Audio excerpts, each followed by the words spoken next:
Chelsea and Liverpool go head-to-head this weekend in a battle for the season's first piece of silverware.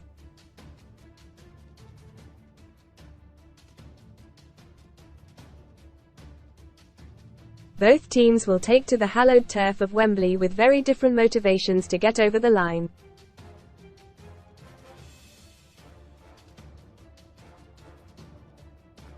For Chelsea, the final represents a chance for a first trophy of their new era under Todd Boehly and an opportunity to alleviate some pressure off the shoulders of Mauricio Pochettino.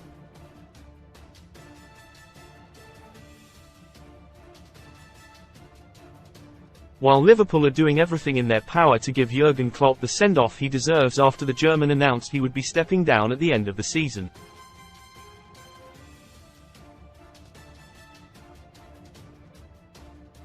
Alongside their differing motivations, both sides come into the game with stark differences in their form too.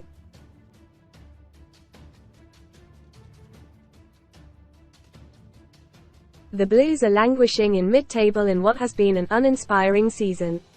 Read more on Chelsea. Berta Full Rose Chelsea legend's daughter strips to racy black lingerie for Valentine's Day. Power up, get £40 in free football bet builder bets when you stake £10 with Paddy Power, although they will be buoyed by a creditable point against Manchester City on Saturday.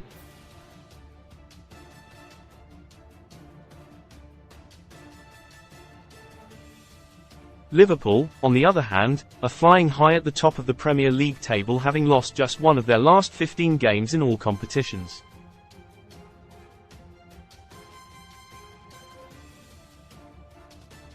But the Reds have a significant injury list that will hugely impact the team they are able to field this Sunday against Chelsea.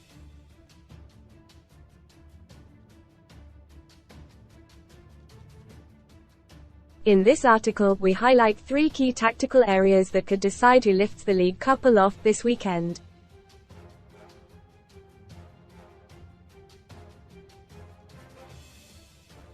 Most read in Football Gaza, the gaffer Paul Gascoigne coaches kids team teaching them Euro '96 volleyball year of anguish. Trent Alexander-Arnold hires security after being hounded by crazed fan. Kate's kindness, how kind Kate Garraway came to Chris Kamara's rescue amid health battles. Physio room injuries, suspensions for GW25. Manchester United without Hodgland and Shaw. Casino special, best casino welcome offers. What will Liverpool's front three look like?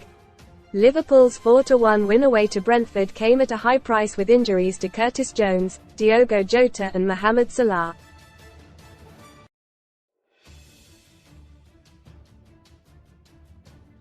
The trio join a crowded medical room at Anfield, which includes the likes of Trent Alexander-Arnold and Dominic Szoboszlai, stretching Liverpool's squad depth to the limit this weekend.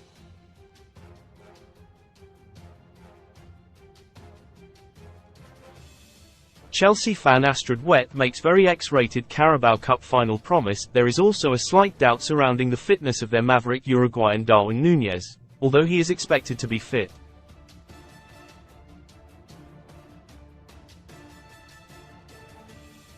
While all 5 players have had extremely strong seasons so far, it is probably the loss of Jota and Salah that will have the biggest impact on Liverpool's potential lineup.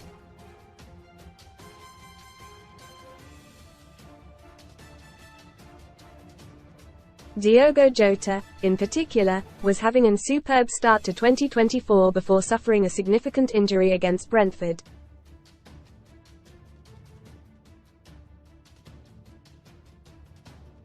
His ability to play as a no-9 for Liverpool but to drop back towards the midfield and link the play is similar to the way that Roberto Firmino used to play that role for the Reds.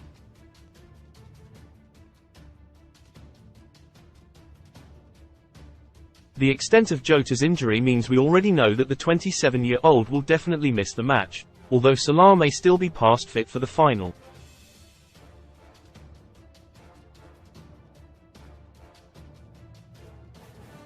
Having Darwin Núñez play as the number 9 for Liverpool, however, gives the Merseyside outfit a completely different look compared to Jota.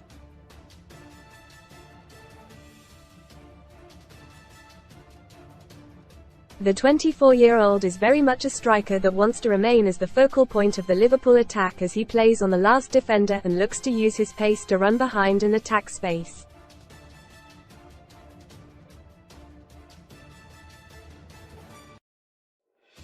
This means that there is less space centrally for Liverpool's wide players to attack into.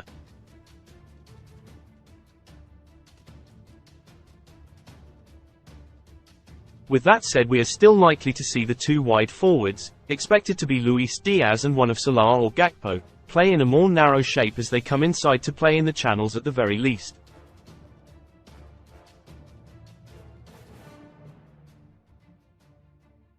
Any of the options in the wide attacking spaces for the Reds will be volume dribblers who want to take control of the ball and attack the opposition area aggressively.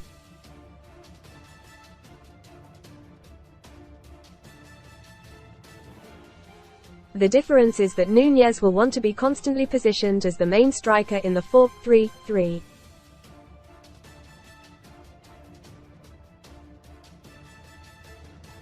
The reality when facing a team like Liverpool is that any front three that they put on the field will be extremely dangerous.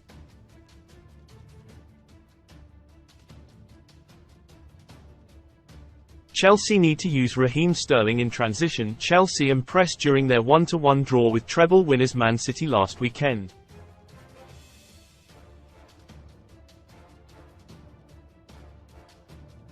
One of the main reasons for their result was the performance of Raheem Sterling, who netted Chelsea's only goal and provided a consistent threat from the left wing.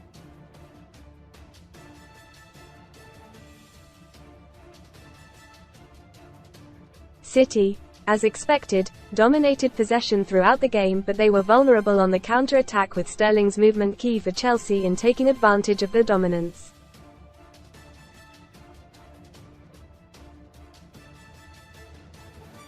We would expect to see a similar story on Sunday, as Liverpool are likely to have the lion's share of the ball against the Blues.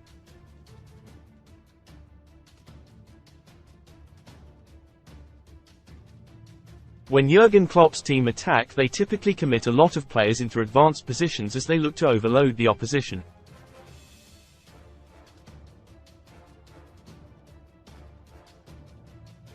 This will, in turn, create opportunities for Chelsea to quickly attack in moments of transition, and the pace and movement of Sterling will once again be key in their taking advantage of this.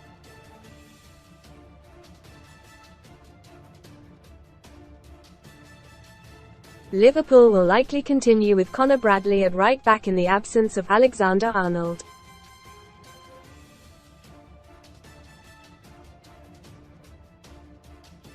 As impressive as the 20-year-old has been since stepping into the first team, he is still inexperienced defensively against top wingers.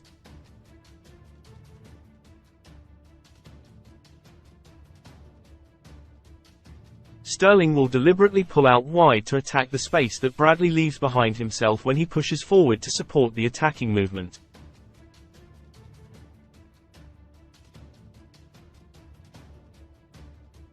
While Sterling will occasionally drop in to fill gaps and defend against the ball, he will typically remain relatively high so that he can transition quickly to attack space.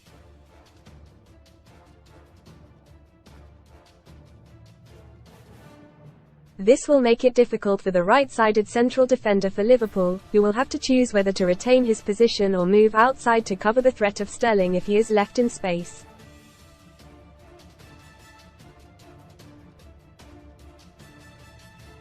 Sterling's movement will likely be paired with a more direct approach in transition from the Chelsea midfield in order to put pressure on the Liverpool defence early.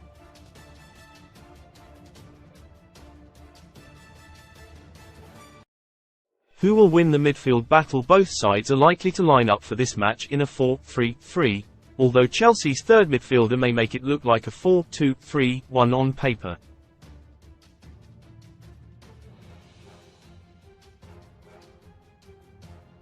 As always at the top level, the battle for dominance in the midfield area will likely be key.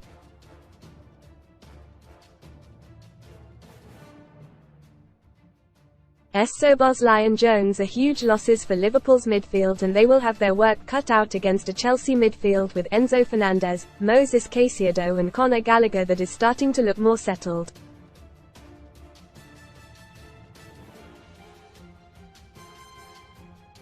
With the likes of Fernandez and Gallagher in particular, we are starting to see a more direct and aggressive approach from Chelsea, both in and out of possession from the midfield.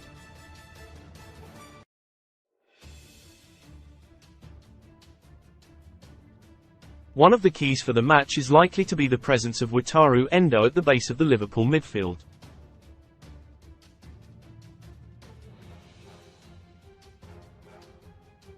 Endo has effectively replaced Fabinho in the Liverpool structure, and the Japanese international has gone from strength to strength this season.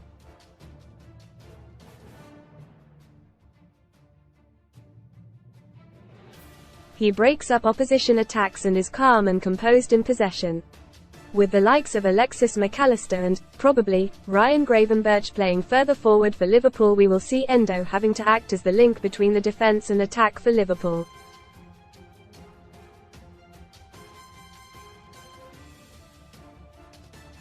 The midfield battle will likely be relatively tight given the players that Liverpool have missing through injury, but we still expect Liverpool to have the edge.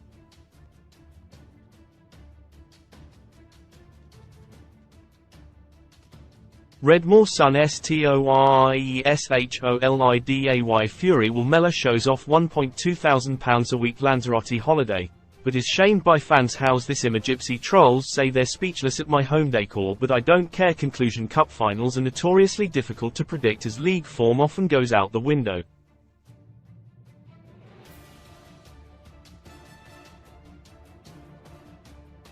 The unpredictability is heightened further here with the sheer volume of players who are missing through injury for Liverpool.